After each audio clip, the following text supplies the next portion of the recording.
Good morning everyone. दोस्तों आज है अगस्त 31 2023 और हम लोग करेंगे द हिंदू न्यूज़पेपर के एनालिसिस। मेरा नाम है सितेंद्र चौधरी और आज हम लोग कौन कौन से टॉपिक करने वाले हैं। एक रिपीटेड सा टॉपिक है आधार वाला, लेकिन आज इसके अंदर हम लोग कुछ अपडेट करने वाले हैं क्योंकि गवर्नमेंट ने कुछ टाइम पहले एक अनाउंसमेंट किया था कि जिनके बैंक अकाउंट तो आधार से लिंक होंगे सिर्फ उन्हीं को पेमेंट मिलेगा। तो इस टॉपिक में हम लोग बात करने वाले हैं जीएस पेपर 2 जो गवर्नमेंट पॉलिसी है और जीएस पेपर 3 जो इकोनॉमी वाले सेक्शन से है। दोनों से इसको हम लोग कवर करेंगे। हालांकि ये टॉपिक थोड़ा सा रिपीटेड है लेकिन डेफिनेटली इसके अंदर हम लोग कुछ नए पॉइंट ऐड करने वाले हैं। और उसके अलावा जो सेकंड हमारे पास टॉपिक रहेगा वो रहेगा राइस के बारे में, क्योंकि गवर्नमेंट ने राइस के एक्सपोर्ट के ऊपर बैन कर दिया है। ये बैन क्यों किया है, इसका क्या इंपैक्ट हो सकता है फार्मर्स के ऊपर, और राइस के बारे में थोड़ा सा बात करेंगे, क्लाइमेटिक कंडीशंस वगैरह के बारे में बात करेंगे। तो ये एक्चुअली आपका ज्योग्राफी 1 जीएस पेपर 1 से भी हो सकता है, जीएस पेपर 2 गवर्नमेंट पॉलिसी और जीएस पेपर 3 एक आपके इकोनॉमी वाले सेक्शन से भी टॉपिक कवर हो जाता है। उसके अलावा अर्बन कोऑपरेटिव बैंक, ये बिल्कुल ब्रांड न्यू टॉपिक हमारे लिए है, अभी तक हम लोग इसके बारे में बात नहीं किया है। तो यहाँ पे हम लोग बात करेंगे कोऑपरेटिव बैंक्स क्या होते हैं, इनका स्ट्रक्चर क्या होता है और अर्बन कोऑपरेटिव बैंक्स क्या होते हैं, कौन इनको रेगुलेट करता है, ऑपरेशंस को मैनेज करता है। ये भी एक अच्छा टॉपिक है इकोनॉमी वाले सेक्शन से, जीएस पेपर 3 से। आज का जो इंपॉर्टेंट टॉपिक रहेगा वो रहेगा रेगुलेट एआई, एडिटोरियल रहेगा हमारा। ये टॉपिक हम लोग पहले कई बार कर चुके हैं कि रेगुलेट कैसे करें एआई को, आर्टिफिशियल इंटेलिजेंस के प्लस पॉइंट कौन से होते हैं, आर्टिफिशियल इंटेलिजेंस के ड्रॉबैक्स क्या क्या होते हैं। लेकिन आज इस आर्टिकल में हम लोग कुछ नया डायमेंशन ऐड करेंगे। नया डायमेंशन हम लोग यहाँ पे ऐड करने वाले हैं कि किस तरह से वेस्टर्न कंट्री के अंदर आर्टिफिशियल इंटेलिजेंस को रेगुलेट किया गया है, किस तरह से ईस्टर्न कंट्री के अंदर आर्टिफिशियल इंटेलिजेंस को रेगुलेट किया गया है। तो दोनों के अप्रोच में क्या फर्क है, यानी कि यूरोप, अमेरिका, कनाडा में उसके अप्रोच में क्या फर्क है, चाइना और जापान, इन दोनों के अप्रोच में क्या फर्क है, और इन दोनों के बीच में से इंडिया कैसे इंस्पिरेशन ले सकता है और आने वाले समय में आर्टिफिशियल इंटेलिजेंस को रेगुलेट कर सकता है। तो एक बड़ा नया पर्सपेक्टिव है, बिल्कुल डिफरेंट सी डायमेंशन है, तो इसके बारे में हमें पता होना चाहिए। आर्टिफिशियल इंटेलिजेंस के बारे में बेसिक बेसिक चीजें हम लोग आर्टिफिशियल इंटेलिजेंस के बारे में पहले बात कर चुके हैं। चलिए जी आगे बढ़ते हैं। छोटी सी अनाउंसमेंट है, हमारा प्रयास प्रोग्राम है आंसर राइटिंग का। अगर आपको आंसर राइटिंग सीखनी है, नहीं आती है या आती है तो इंप्रूव करनी है, उसके लिए आप हमारे इस प्रोग्राम को जो है ज्वाइन कर सकते हो। व्हाट्सएप नंबर आपको यहाँ पे दिया हुआ है। उसके अलावा मेंटरशिप प्रोग्राम भी हमारा चलता है जहाँ पे 1 to 1 आपके साथ डिस्कशन करके आपके हिसाब से प्लान बनाया जाता है और आपकी प्रेपरेशन को बेटर कराया जाता है। तो ये भी आप ज्वाइन कर सकते हो। यहाँ पे आपको टेस्ट सीरीज वगैरह और इंटरव्यू गाइडेंस प्रोग्राम आपको फ्री में मिल जाता है। फाउंडेशन कोर्स भी हमारा ज्वाइन कर सकते हो, उसके साथ लिए भी आपका जो है व्हाट्सएप नंबर दिया हुआ है। सैटरडे को हमारा करंट अफेयर का प्रोग्राम चलता है, प्रीलिम्स और मेंस दोनों के हिसाब से हम लोग करंट अफेयर कवर करवाते हैं। उसके लिए आप ये क्यूआर कोड स्कैन कर सकते हो और SC 1000 अगर आप ऐड करोगे तो 1000 रुपीज का आपको मेरी तरफ से एक्स्ट्रा डिस्काउंट मिल जाता है।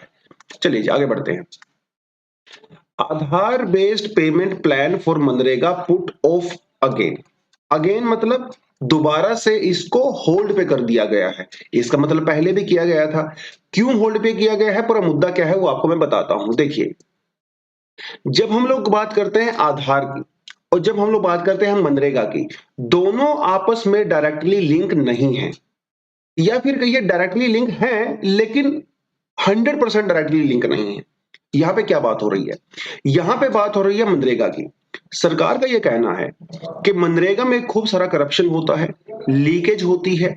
एक आदमी के पास 3 4 5 बैंक अकाउंट होते हैं, कौन से अकाउंट में पेमेंट जाती है नहीं जाती है ये खास हमें पता नहीं होता है। तो सरकार ने यह तरीका निकाला कि जिन लोगों का बैंक अकाउंट आधार के साथ लिंक होगा या जो अकाउंट आपका आधार के साथ लिंक होगा उसमें ही पेमेंट जाएगी। ये सरकार ने कई महीने पहले इस नोटिफिकेशन को जारी किया था और जितने भी मनरेगा वर्कर्स हैं, जो कार्ड होल्डर्स हैं, उनको कहा था आप जल्दी से जल्दी अपने बैंक अकाउंट को आधार से लिंक करवा लीजिए, लेकिन ऐसा नहीं हो पाया। कल वाले न्यूज़पेपर में भी आर्टिकल न्यूज में था जिसमें यह बताया गया था कि इंडिया में 26 करोड़ लोग ऐसे हैं जो कि मनरेगा के अंदर कार्ड होल्डर हैं, मतलब जो काम ढूंढते हैं, अनस्किल्ड वर्कर्स, जिसके अंदर 41.1% लोग ऐसे हैं जिनके बैंक अकाउंट आधार कार्ड के साथ लिंक नहीं है। तो अगर सरकार इसको मैंडेटरी करती है तो भैया 41% लोगों को सैलरी कहां से मिलेगा, ये तो नहीं मिल सकता। तो ये जो आधार बेस्ड पेमेंट सिस्टम है, इसमें क्या कहा गया, इसमें कहा गया कि भैया जो आपका 12 नंबर का आधार नंबर है वही आपका फाइनेंशियल एड्रेस होगा और जो बैंक अकाउंट आपका इस आधार कार्ड से लिंक होगा उसी के ऊपर पेमेंट आएगी। ये सरकार ने कहा था। लेकिन क्योंकि बहुत सारे लोग इससे जुड़े हुए नहीं हैं, तो इसको होल्ड पे कर दिया गया है। एक स्टडी की गई थी लिप टेक इंडिया के द्वारा, एक एनजीओ है ये, जिसमें यह बताया गया था कि यूपी, बिहार, वेस्ट बंगाल, मध्य प्रदेश और राजस्थान के अंदर 1.2 करोड़ मनरेगा वर्कर्स ऐसे हैं जो कि इस पेमेंट के अंदर एलिजिबल नहीं है। मतलब अगर ये लागू सरकार कर देती है तो 1.2 करोड़ लोगों को ये पैसा नहीं मिलेगा, अब काम करोगे तो। वहीं नॉर्थ ईस्ट इंडिया में स्पेशली आसाम की बात करें, 61.2% लोग का जो आधार है वो बैंक के साथ लिंक नहीं है। इसका मतलब बहुत सारे लोग पेमेंट सिस्टम से बाहर हो जाएंगे। तो सरकार ने इसको लिए अभी होल्ड कर दिया गया है।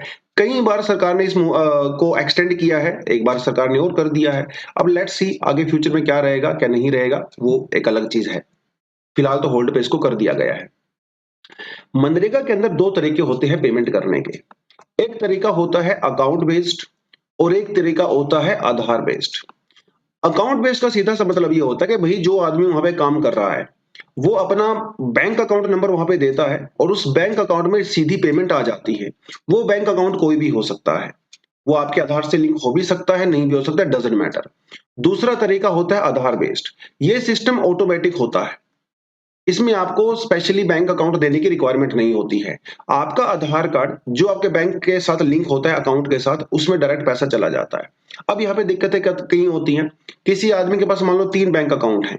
इन 3 बैंक अकाउंटों में से जो उसका पहला अकाउंट है, दूसरा अकाउंट, तीसरा अकाउंट, हो सकता है उसका पहला अकाउंट उसके आधार के साथ लिंक हो, उसका तीसरा अकाउंट उसके आधार के साथ लिंक ना हो।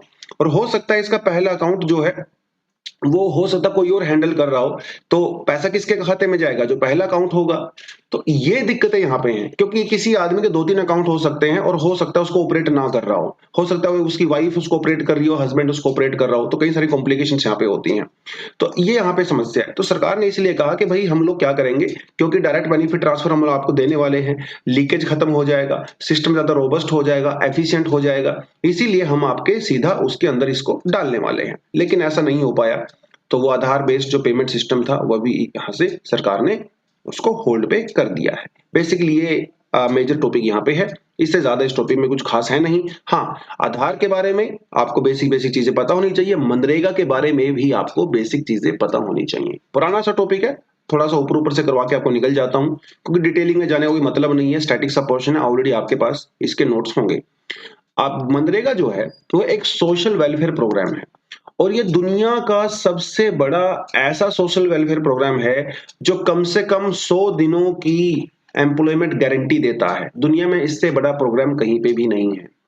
2005 में इसको इनेक्ट किया गया था, जिसके अंदर 100 दिन के काम की गारंटी आपको दी जाती है। और ये किसको दिया जाता है? सिर्फ रूरल हाउस होल्ड में, अर्बन एरियाज में नहीं है भैया, सिर्फ ग्रामीण क्षेत्रों में है। ये आपको पता होना चाहिए। जो अडल्ट मेंबर होते हैं फैमिली के, यानी कि जो 18 प्लस होते हैं, उनको काम दिया जाता है, और सिर्फ अनस्किल्ड लोगों को ही काम दिया जाता है।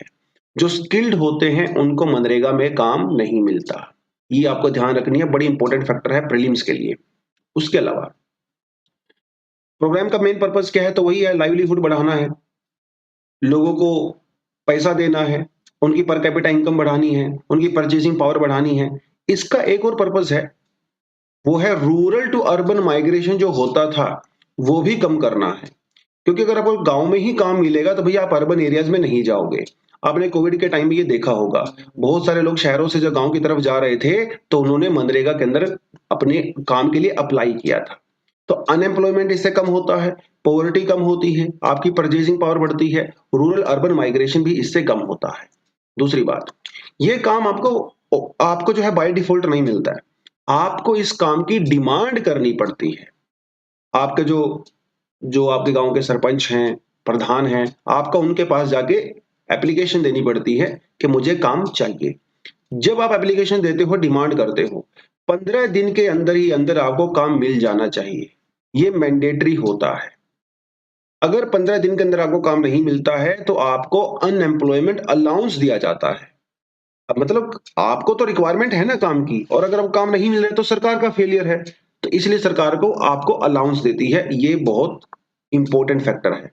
Employment under MNREGA is a legal entitlement, मतलब ये आपका प्रिविलेज नहीं है, ये आपका अधिकार है, सरकार को देना ही पड़ेगा।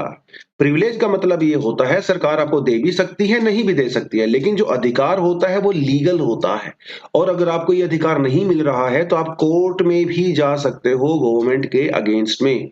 ये इसका मतलब होता है। ये थोड़ी चीज आपको यहाँ पे पता होनी चाहिए। प्रीलिम्स के पर्सपेक्टिव से बहुत इंपॉर्टेंट टॉपिक है।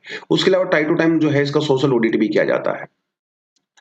लेकिन अगर हम लोग बात करें कि क्या इसके प्रॉफिट हैं मनरेगा के, ऑलरेडी वैसे हम लोग बात कर ही चुके हैं, तो एक क्रिटिकल एनालिसिस इसकी करनी जरूरी है। देखिए, कई बार हमें लगता है क्रिटिकल एनालिसिस जब एग्जाम में क्वेश्चन आता है उसका मतलब होता है कि इसको नेगेटिव पॉइंट्स बताने हैं। ऐसा नहीं होता।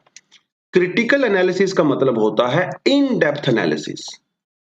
आप ये ध्यान रखना है, क्रिटिकल और क्रिटिक दोनों वर्ड में डिफरेंट होता है।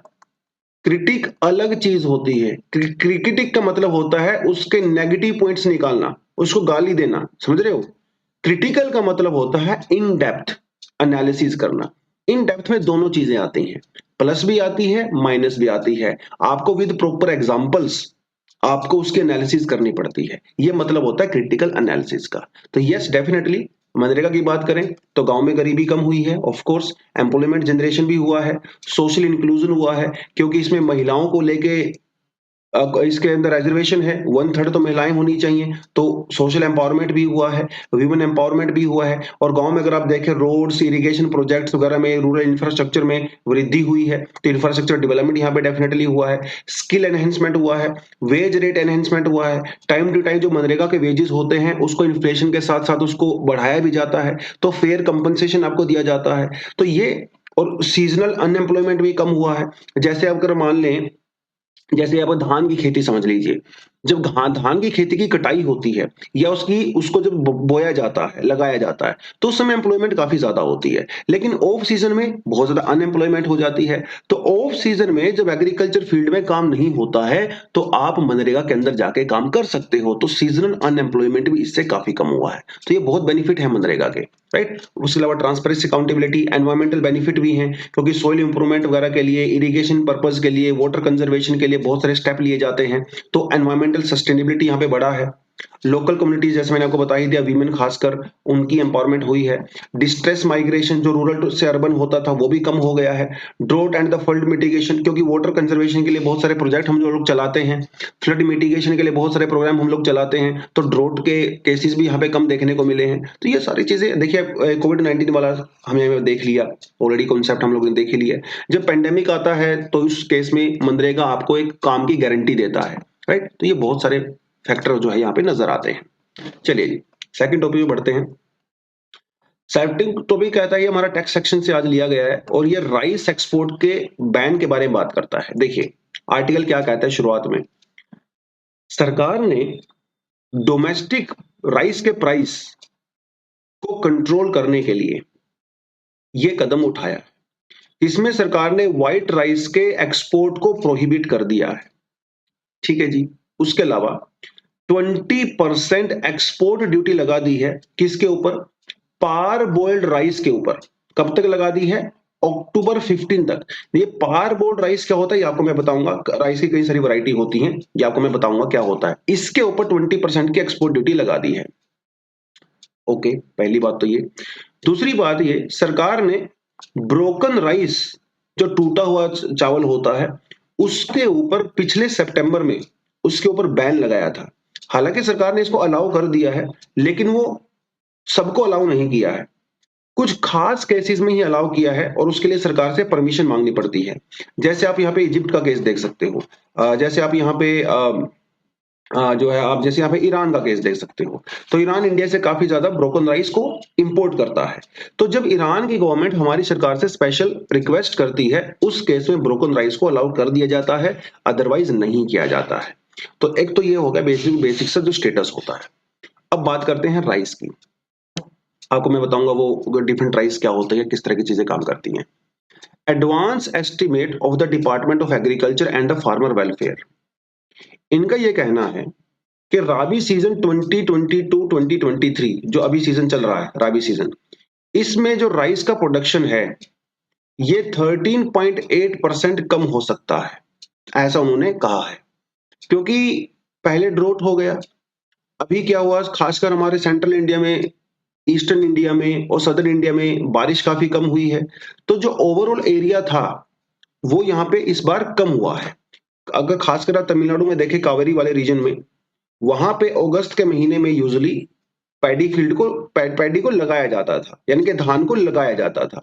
लेकिन इस बार क्योंकि मानसून वहां पे डिले हो गया है, मानसून का शॉर्टफॉल हो गया है बिकॉज ऑफ एल नीनो, तो तमिलनाडु में भी राइस की जो खेती है इस बार वो थोड़ा डिले हो गई है।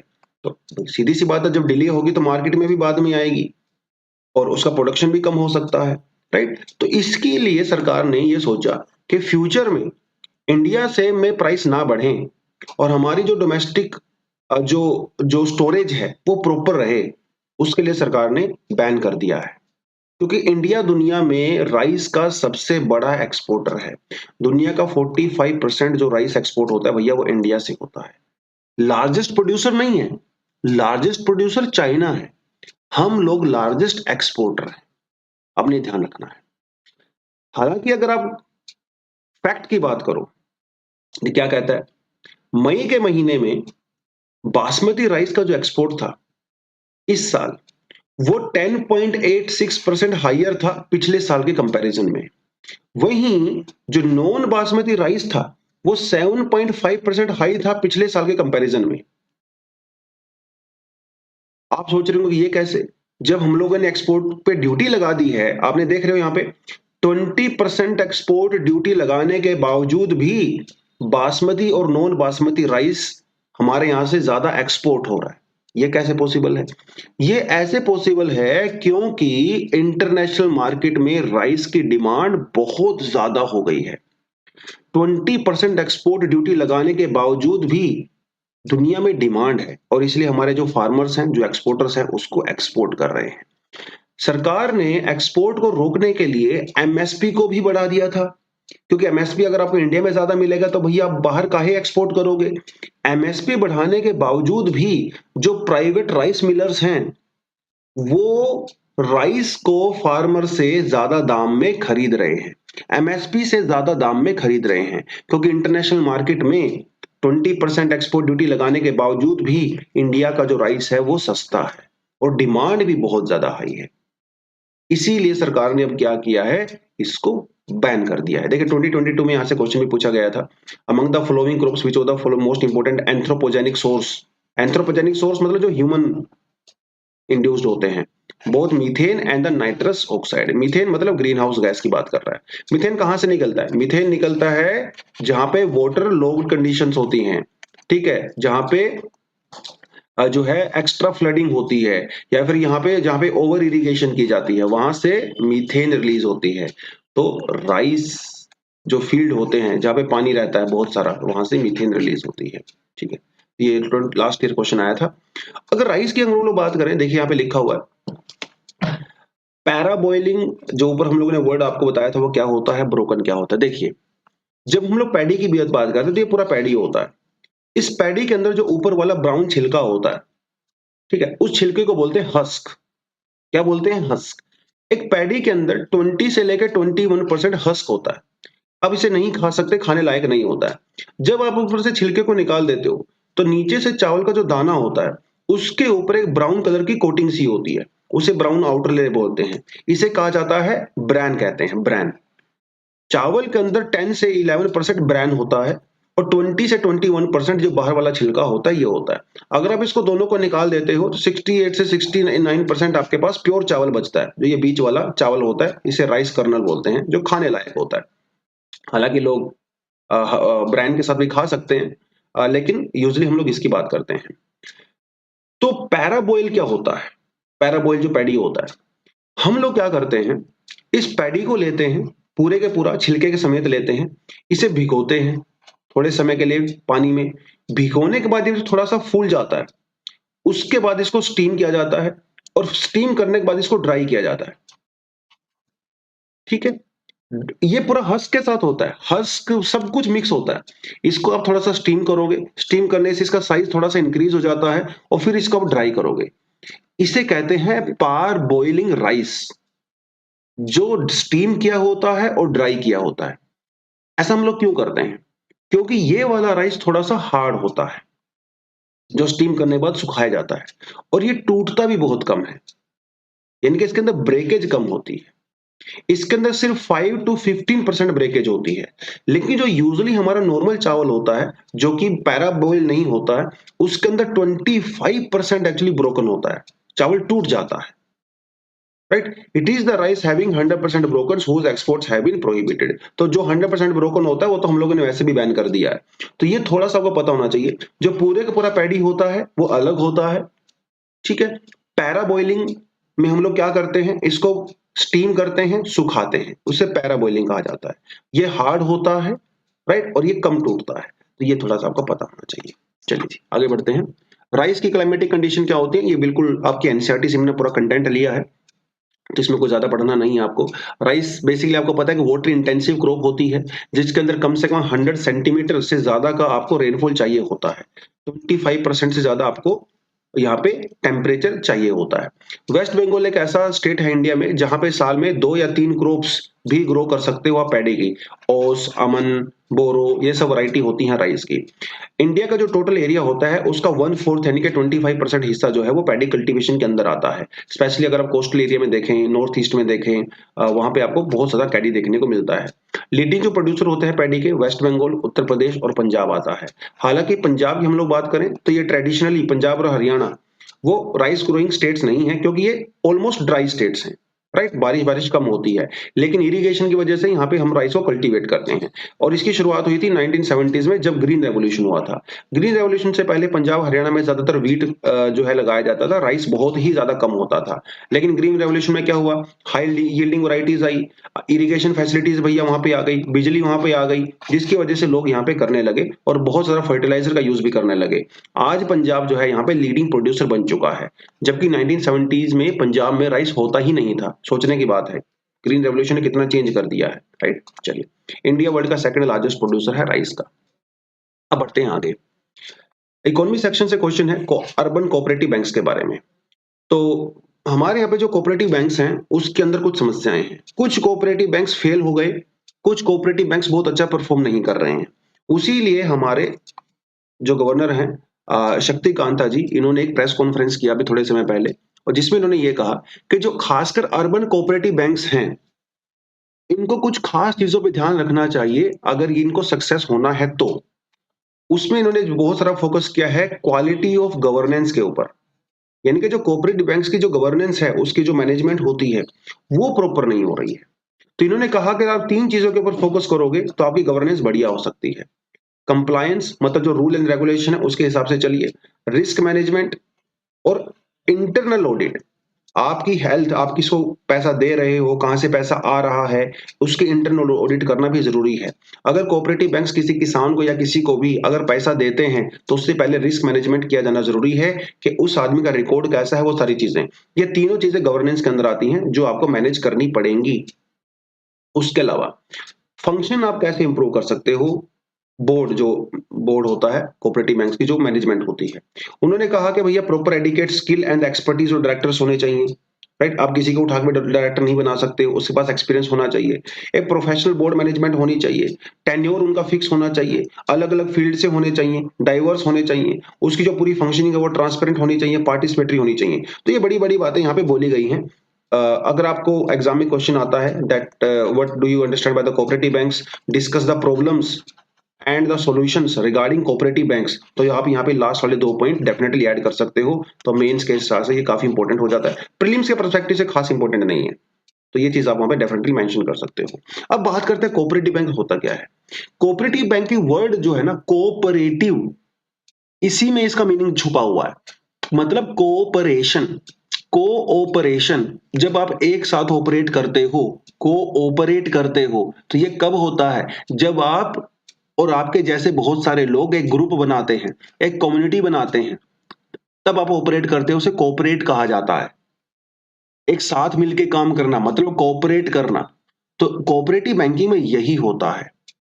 इसके अंदर इसके जो कस्टमर्स होते हैं वही इसके ओनर भी होते हैं, वही इसके शेयर होल्डर भी होते हैं। तो जितने भी इसके अंदर मेंबर होते हैं वही इसके कस्टमर भी होते हैं, ओनर भी होते हैं। हमारे जो यूजुअली प्राइवेट बैंक्स होते हैं या हमारे जो दूसरे पीसीबीज होते हैं उसके अंदर ऐसा नहीं होता है। वहां पे शेयर होल्डर्स होते हैं, जो जितना बड़ा शेयर होल्डर होगा उसको उतनी ही वोटिंग पावर होती है, ठीक है।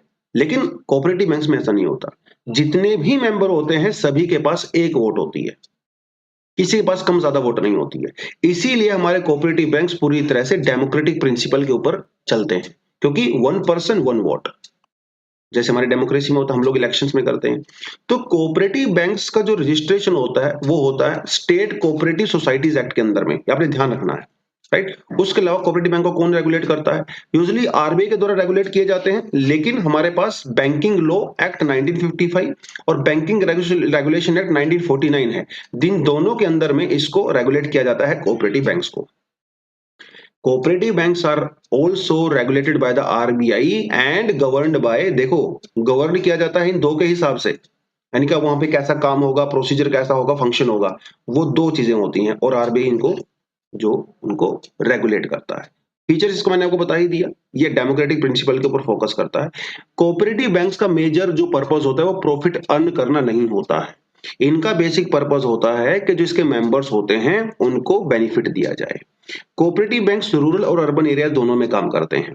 देखिए, रूरल एरिया में डेफिनेटली इनका जो मेजर फोकस होता है वो एग्रीकल्चर के ऊपर होता है, इसीलिए इनको एग्रीकल्चर क्रेडिट इंस्टीट्यूशन भी कहते हैं। ये जो क्रेडिट एग्रीकल्चर इंस्टीट्यूशंस होते हैं, ये शॉर्ट टर्म और लॉन्ग टर्म दोनों तरह से हेल्प करते हैं फार्मर्स की।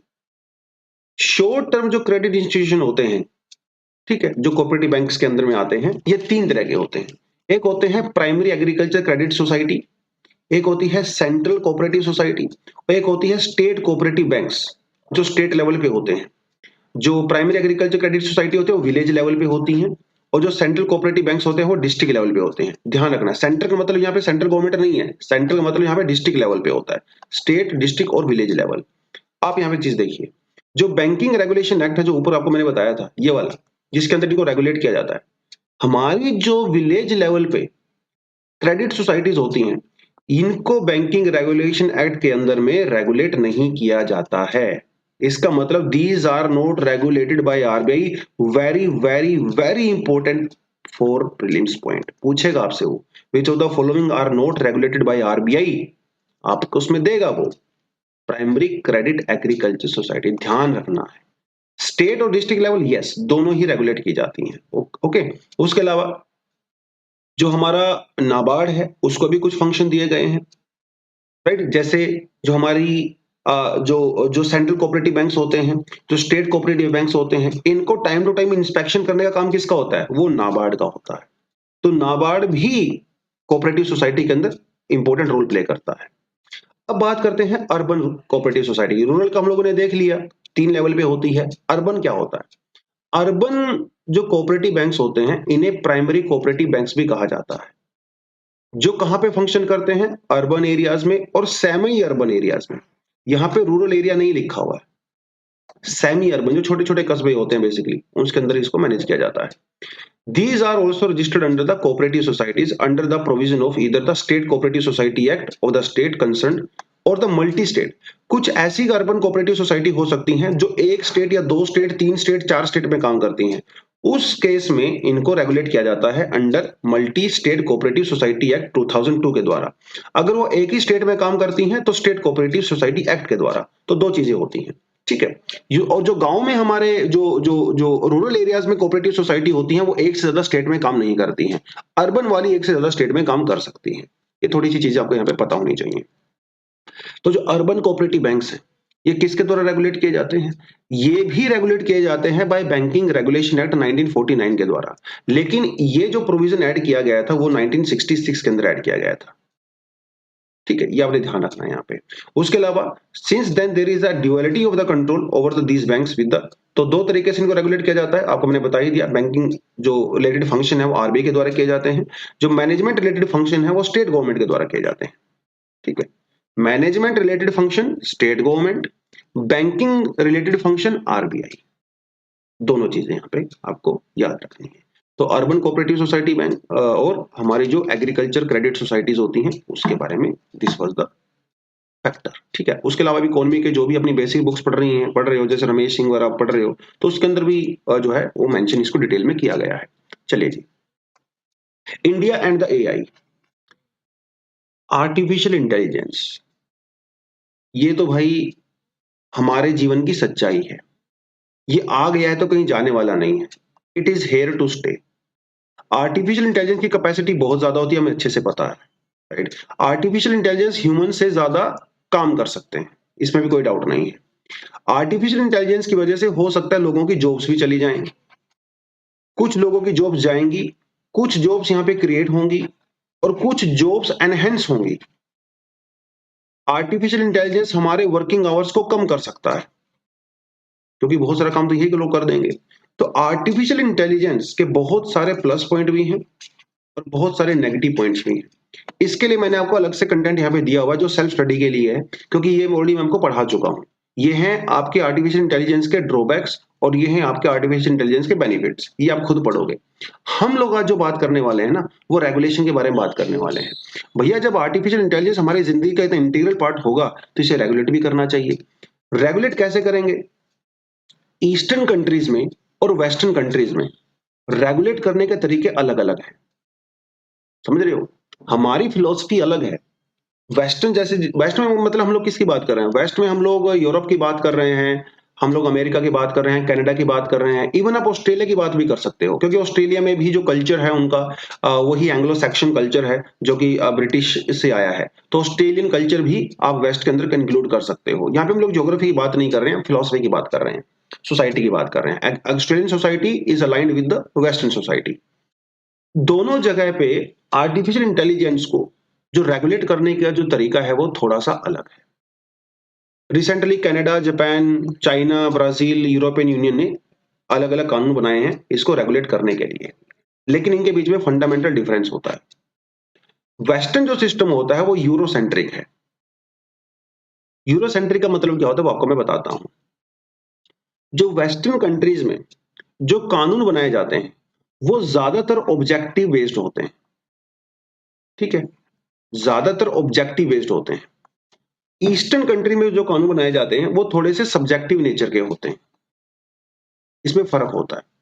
वेस्टर्न कंट्री के जो कानून होते हैं वो ज्यादातर फैक्ट बेस्ड होते हैं, उसमें ह्यूमन फैक्टर को ज्यादा कंसिडर नहीं किया जाता।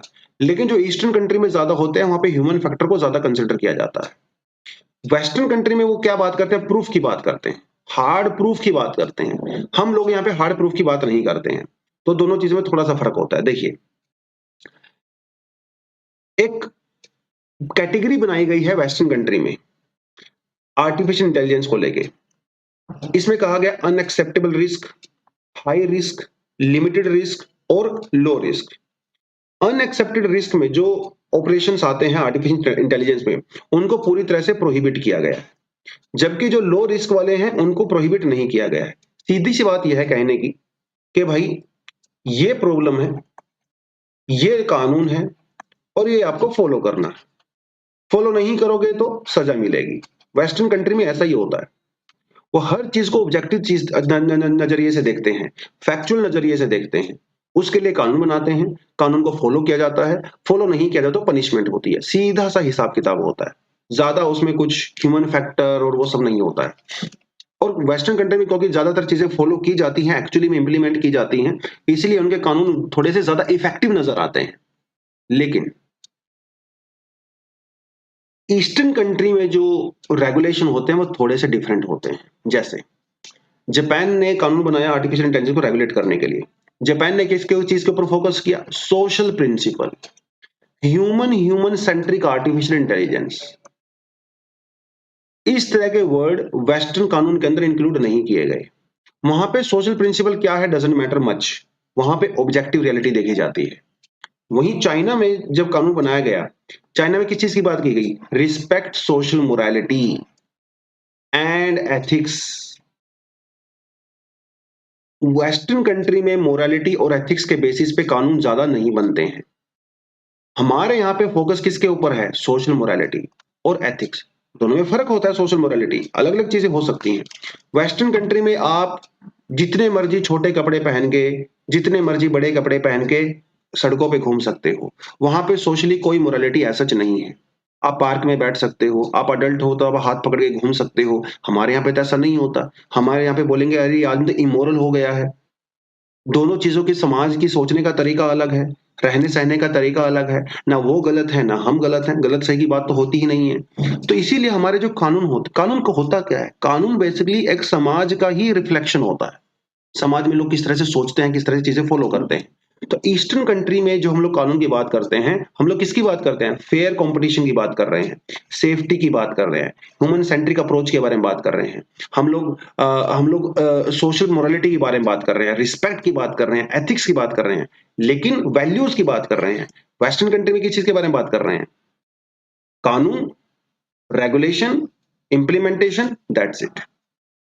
वेस्टर्न कंट्री में ज्यादातर जो फोकस चीजें हो रही हैं वो किसके ऊपर फोकस हो रही हैं, वो हो रही हैं एंड के ऊपर। ईस्टर्न कंट्री में फोकस एंड के ऊपर भी है, लेकिन उस एंड को अचीव करने के लिए जो तरीके हैं उनके ऊपर भी फोकस किया जाता है। तो हमारे यहाँ पे मोरालिटी, एथिक्स और कानून तीनों ओवरलैप करते हैं। बाहर वाले कंट्रीज में ज्यादातर कानून डोमिनेट करता है, एथिक्स और मोरालिटी उतना ज्यादा डोमिनेट नहीं करते हैं, क्योंकि वहां पे ऑब्जेक्टिव बेस्ड रियलिटी चीजें होती हैं। ये वाला जो एस्पेक्ट है आप उसको करिए ना करिए आपकी मर्जी है, मुझे पर्सनली काफी इंटरेस्टिंग लगा। एक बहुत बड़े प्रोफेसर है नॉर्थरोप, उन्होंने बड़ी जबरदस्त ऑब्जर्वेशन किया। उन्होंने कहा कि जो यूरोप का लीगल सिस्टम है वो पोस्टुलेशन के ऊपर बेस्ड है। पोस्टुलेशन का मतलब होता है व्हाट मस्ट बी डन, जबकि जो ईस्टर्न सिस्टम है वो इंट्यूशन के ऊपर बेस्ड है, मतलब मोरालिटी। उनका किसके ऊपर फोकस है, कानून, ऑब्जेक्टिविटी। हमारे यहाँ पे मोरालिटी। देखिए इंडिया के अंदर हम लोग बात करें, अगर हम लोग एंशिएंट इंडिया में जाएं, अगर हम अशोका पिलर्स की बात करें या फिर बुद्धिस्ट जो लिटरेचर है उसकी बात करें, हमारे यहाँ पे भर भर के मोरालिटी के बारे में बात किया गया है। जैसे अगर आप बात करें अर्थशास्त्र की बात करें, वहां पे भी मोरालिटी एथिक्स के बारे में बात की गई है। वहां पे कहा गया है कि राजा को कानून फॉलो करने के साथ साथ मोरालिटी को भी फॉलो करना चाहिए, धर्म को भी फॉलो करना चाहिए। ऐसा ही चाइना के अंदर भी कहा गया है। चाइना में एक बहुत बड़े किंग हुआ करते थे, किंग वाऊ।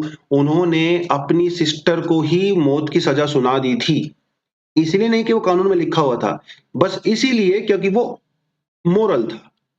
उन्होंने कहा कि भाई मेरे जो फोर फादर्स हैं, जब मैं मर जाऊंगा, जब मैं स्वर्ग में जाऊंगा तो उनको मैं क्या मुंह दिखाऊंगा।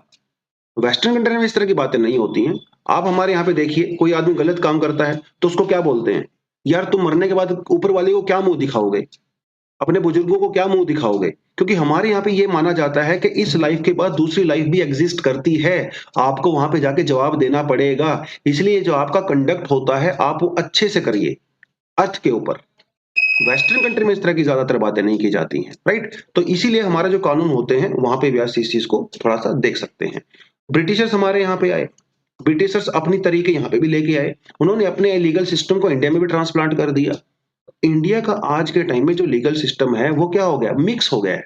ना तो भैया हम लोग पूरी तरह से वेस्टर्न हो पाए, ना ही हम पूरी तरह से इंडियन हो पाए। तो बेसिकली एक गुड़ गोबर सा हम लोगों ने यहाँ पे कर दिया है, अनफॉर्चुनेटली।